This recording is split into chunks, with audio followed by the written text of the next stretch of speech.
wanawake mliolewa mnisikilize kwa makini. Hii sio ile miaka ya mume wako akikugusa unamwambia niachie. Kwa sababu kitu unachomkatalia wewe anaweza kukipata bure TikTok. Anaweza kukipata bure Instagram. Anaweza kukipata bure Facebook. Zamani ilikuwa ili mwanaume apate mwanamke kahaba inabidi aende pale Sinza wanakojipanga. Inabidi aende kule Ohio wanakojipanga. Siku hizi hakuna haja ya kwenda huko. Wameweka namba zao kwenye mitandao. Wameweka namba zao Instagram. Wana page zao. Wanaonyesha na picha. Kwa hiyo mwanaume anakuwa anajua kabisa mali ninayoitaka ni hii, anachagua. Ananyanyua tu simu anapiga. Hii sio ile miaka ambayo unaweza ukamnyanyasia mwanaume tendo la ndoa. No. Kwa sababu what you are making scarce in the house is available for free outside there. Very easy.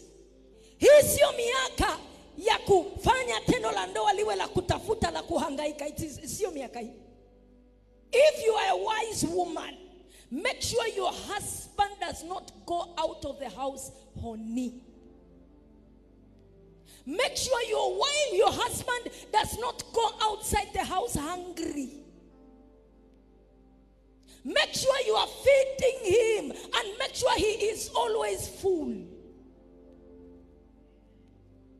Kwa sababu what you are making scarce in the house is cheaply available outside there. Very cheaply, very easily. Na akienda kule na hela yake inaenda. Akienda kule na moyo wake unaenda.